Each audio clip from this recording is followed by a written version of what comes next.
Halo sahabat Indonesia, kita bertemu lagi dalam rubrik Hot News dari Kanal TV Anak Bangsa.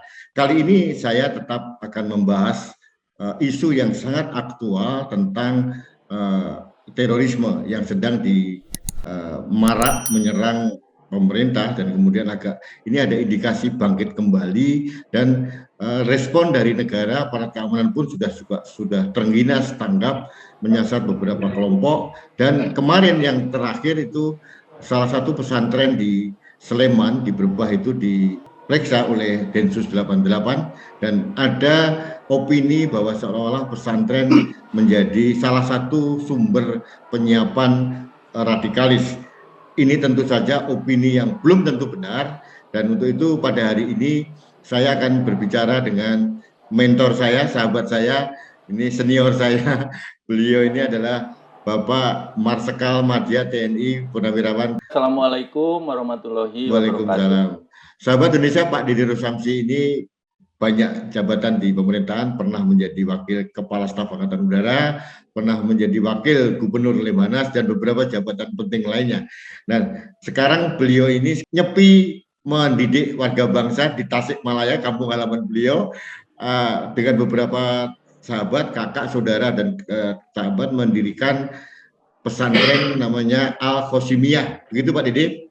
Nah, saya pernah berbicara dengan Pak Didi bahwa diyakinkan kepada kita semua pendidikan di pesantren Al-Khosimiyah ini sangat nasionalis, karena kita tahu karena salah satu pendirinya adalah Pak Dede yang merah putihnya tidak diragukan. jadi ini saya sangat tertarik untuk mengulas ini. Selamat sore Pak Dede. Pak Dede, mohon maaf, ini ada perkembangan di masyarakat kita tentang bangkitnya kembali orang-orang yang terpapar radikalisme dengan menyerang beberapa objek yang kemarin di Makassar, terus kemudian di Mabes Polri, gitu. Kemudian isu ini menghangat dengan Densus 88 atau mungkin aparat kepolisian dan BNPT yang menyasar beberapa kelompok. Salah satunya lokasi adalah pesantren. Ada suatu diskursus di masyarakat bahwa seolah-olah ini pesantren menjadi salah satu sumber penyiapan radikalis ini.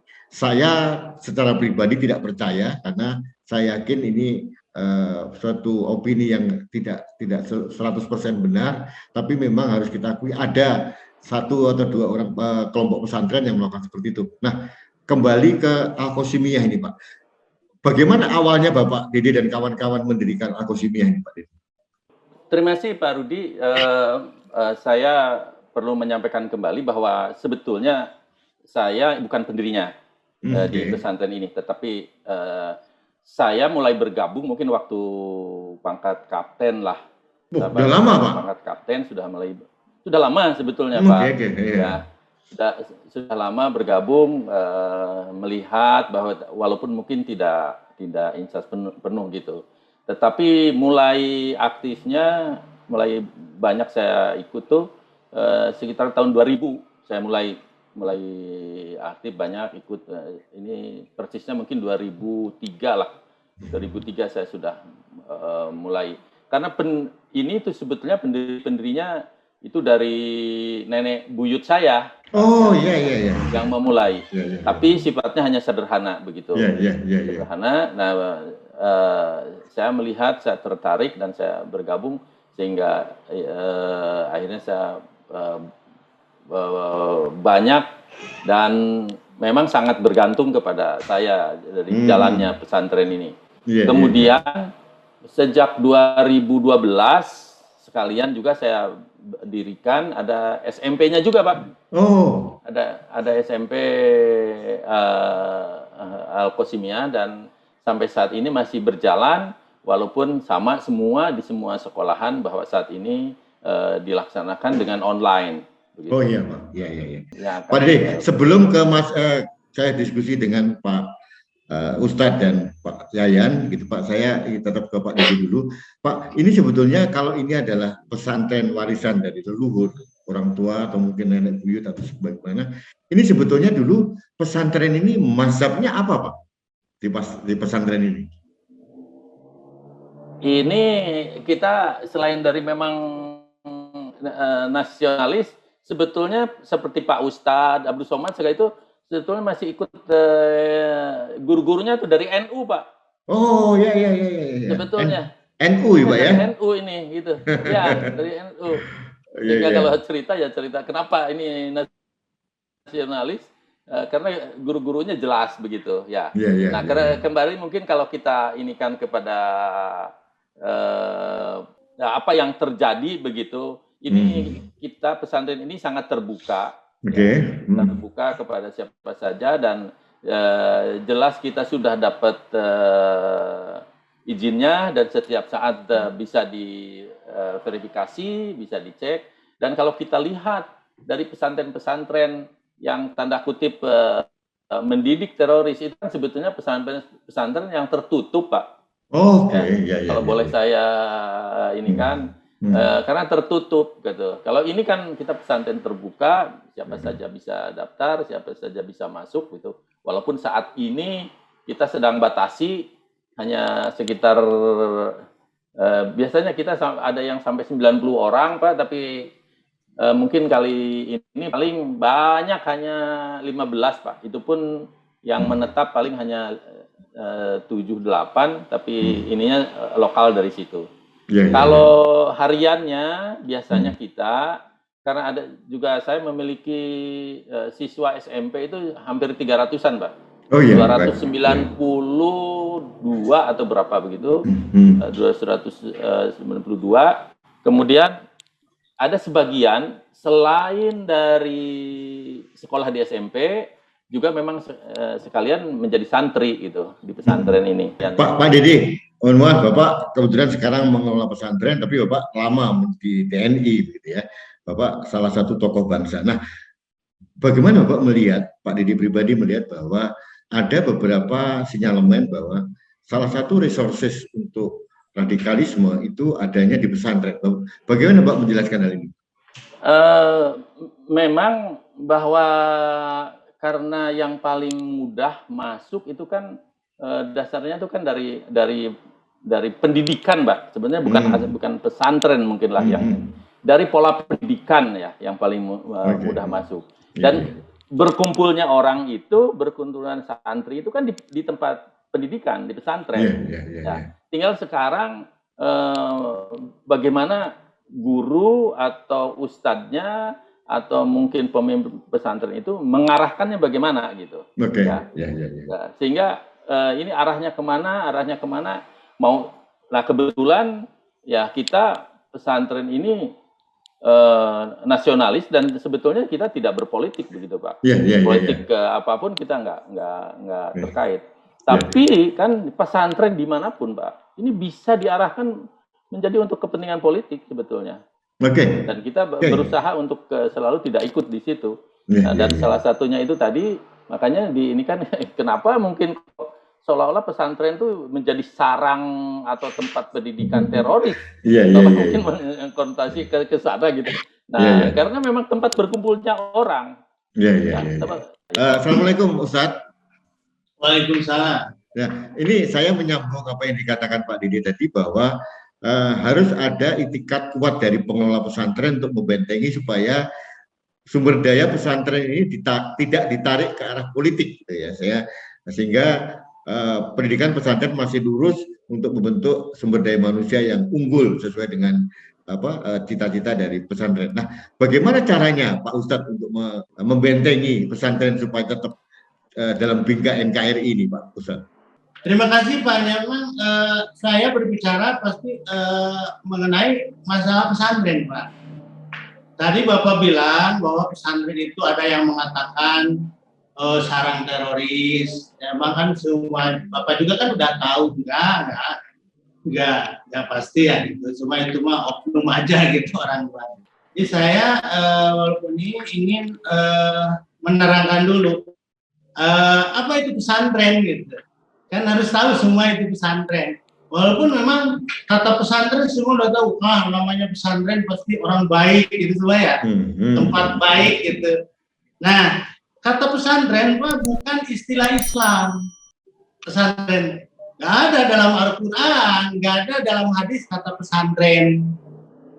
Pesantren itu nggak ada dalam bahasa Arab. Tapi pesantren itu adalah yaitu nama berasal dari kata atau pesantren itu adalah dari kata Sengsakersa, yaitu berasal dari kata pesantren. Artinya tempat para santri, Pak. Tempat para santri. Sedangkan kata santri berasal dari bahasa Sanskerta yang memiliki banyak makna. Banyak makna. Ya. Pendapat pertama yaitu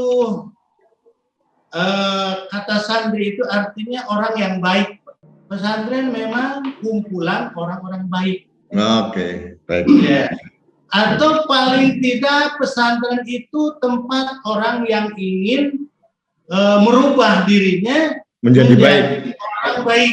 Menjadi orang baik. Yeah, dan lebih baik walaupun belum benar-benar baik. Itu kata pesantren. Gitu. Baik, Pak. Oke.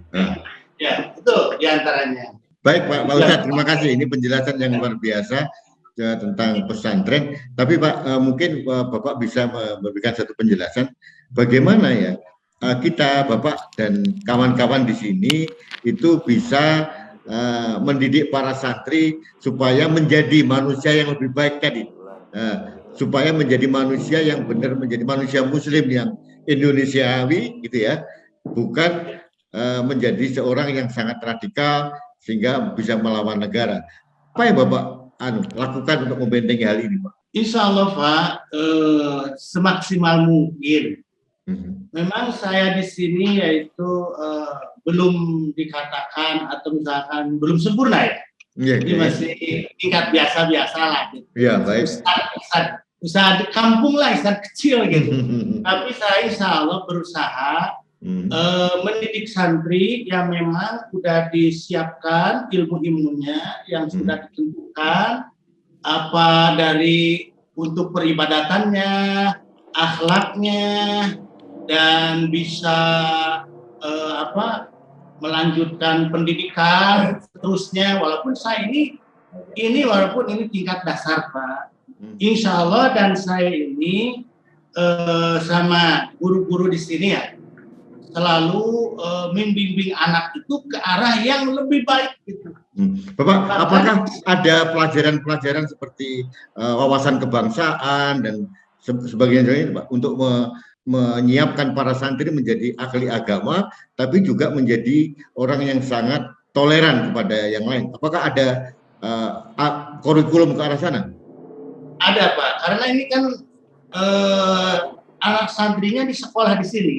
Okay. Jadi kalau pelajaran umum seperti kebangsaan ada di sini, ada pelajarannya, ada kurikulumnya. Jadi saya sebagai pimpinan pesantren, saya ini belajar agamanya di sekolah umumnya adalah semua ada. Masalah apa? Bela negara ada, Pak. Oke, bela negara ya. Oke, baik. Luar biasa. Baik, saya izin untuk beralih ke Pak Yayan sebagai kepala sekolah, Pak. Nah, ini saya tadi mendengar ada salah satunya selain pelajaran umum ada pelajaran bela negara untuk meningkatkan wawasan para santri agar menjadi santri yang iman dan takwanya tinggi, tapi juga mempunyai wawasan sosial dan kebangsaan yang bagus. Bagaimana sementara ini, Pak, para santri atau para lulusan ini sudah bisa menerapkan apa yang Bapak ajarkan? Ya, terima kasih Bapak. Assalamualaikum warahmatullahi wabarakatuh. Ya, terkait dengan hal itu, memang siswa sekolah yang di SMP Al-Qusina itu masih berkaitan dengan pesantren. Ya, di antaranya mungkin sebagian 30% yang ada di pesantren itu untuk menambah agama. Terkait dengan pembelajaran kebangsaan, terus ke Pancasila itu sudah jelas lah kalau di sekolah. Kami khususnya di sekolahnya yang disebut sekolah Islam tetap kita mengambil kurikulumnya tetap dari Diknas, dari Pendidikan Nasional sesuai dengan kurikulum yang ada. Seperti ada pelajaran PPKN, terus pelajaran sejarah dan sebagainya. Nah itu. Untuk kegiatan untuk negara emang itu di luar dari kurikulum, sebetulnya itu tambahan sebagai namanya itu ekstra kurikuler. Nah kebetulan di kami ini ya yang namanya juga yang punya ini dari militer mungkin Pak. Tapi kebetulan ini ada yang membimbing dari Babinsa ini kebetulan. Oh iya. Nah, jadi untuk pembelajaran apa namanya ekstra yang tadi itu diterapkan lewat ekstrakurikuler tadi. Ya, ada tambahan pembelajaran setelah beres dari jam belajar. Nah itu tambahan yang rutin biasanya itu dijadwalkan tiap minggu 1 kali gitu.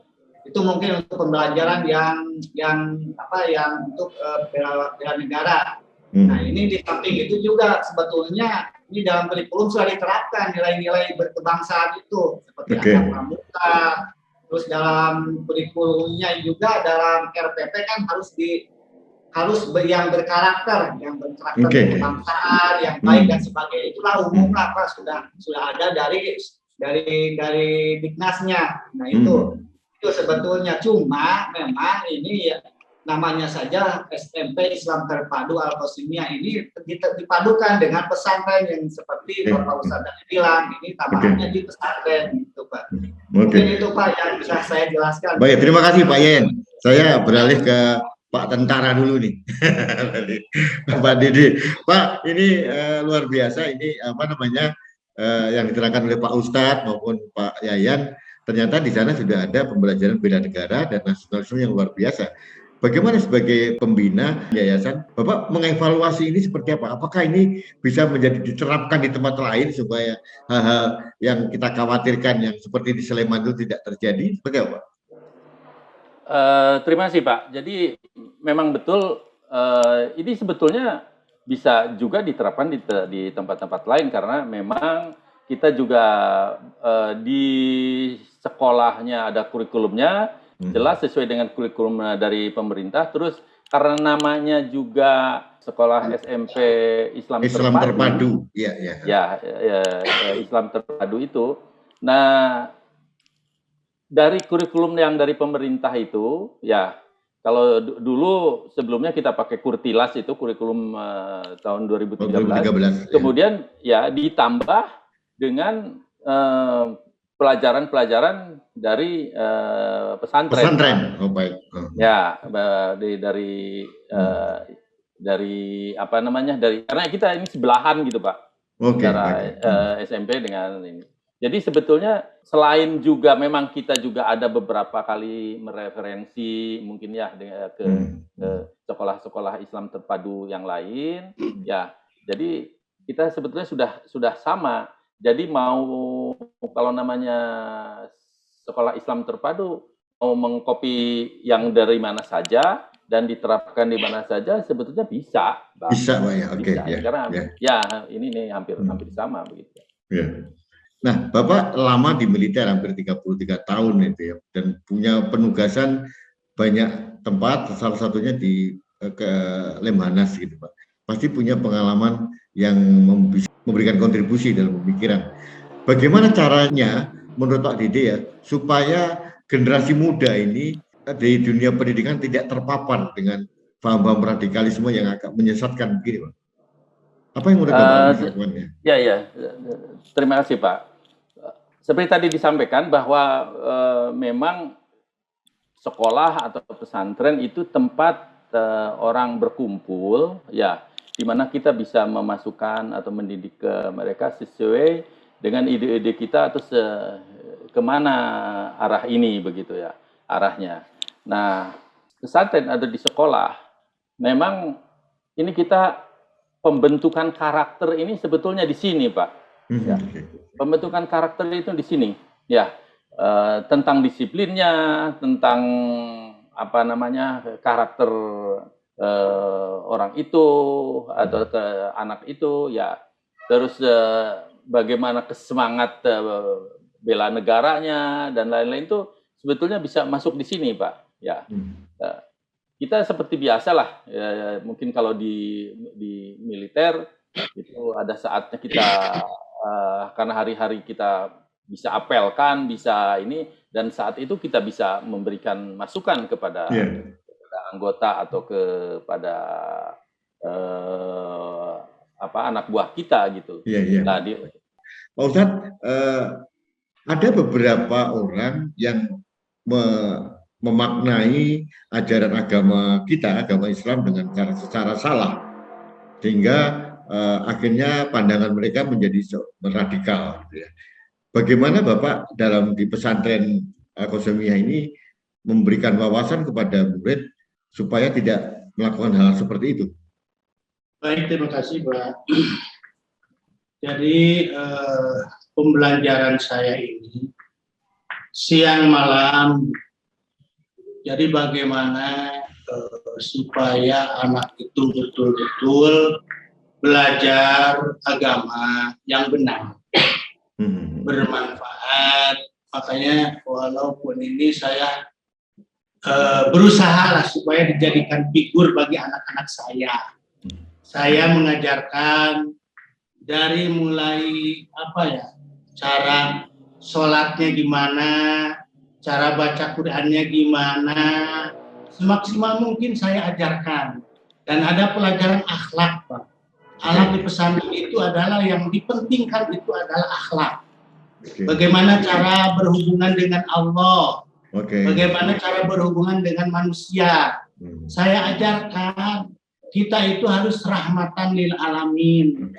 Jangankan kepada manusia, kepada hewan pun kita harus berbuat baik. Jangan mengkhianati, jangan diajarkan dalam akhlak itu. Pertama kepada orang tua, kepada tetangga harus baik, jangan mengerjakan perilaku-perilaku yang buruk di mata masyarakat. Karena ini orang Islam.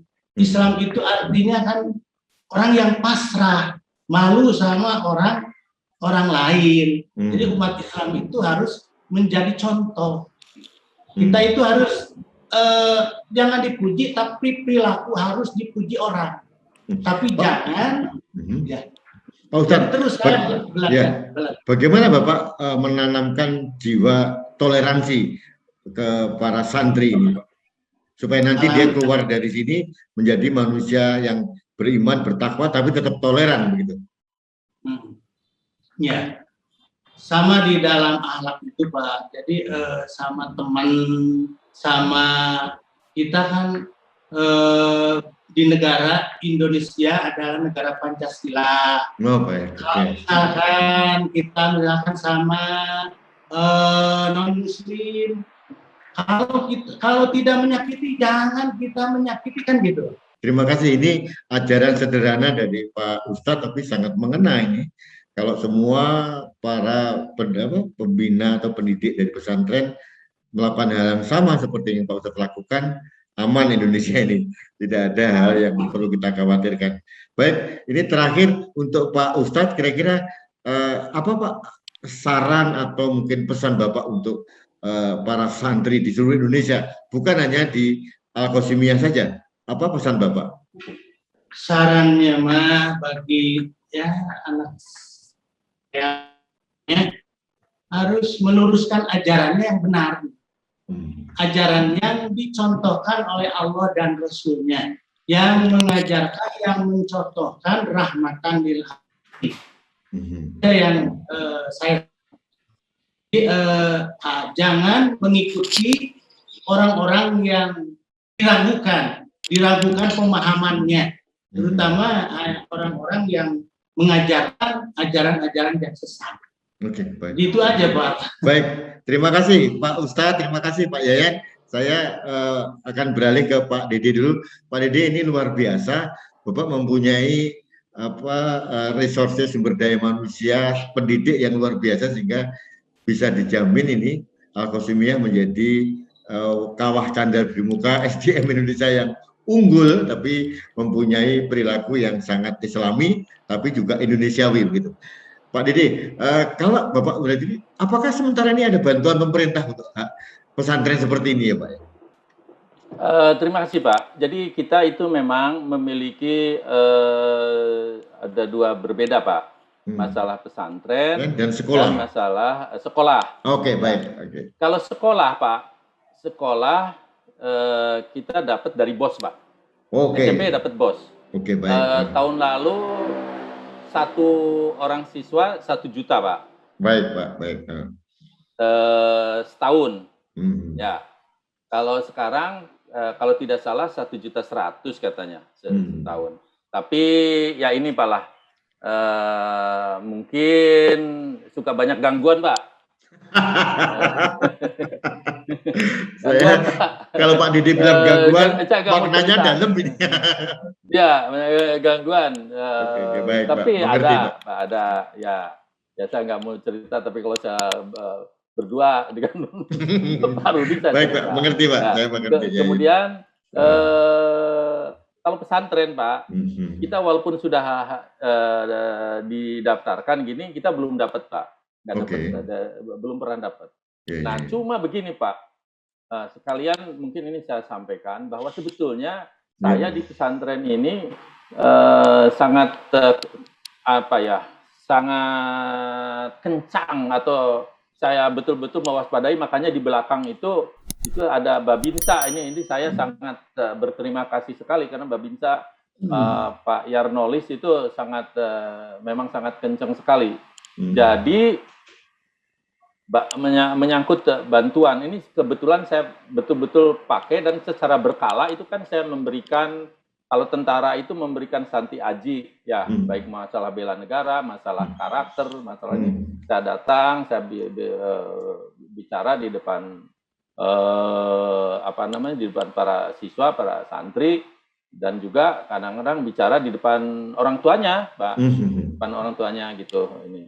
Nah, sekalian saya sampaikan ini untuk menjaga soal kita toleransi, Pak. Ini yang paling penting. Iya, baik, Pak. Toleransi. Jadi saya sampaikan bahwa kita harus bertoleransi dengan suku lain, agama lain, bangsa lain di Indonesia ini, karena kita ini sangat plural ya, sangat berbagai ini. Jadi saya bilang, yang kalian duduki, yang kalian pakai hari-hari ini juga kita dapat adalah semacam sumbangan dari teman-teman non-Muslim, Mbak.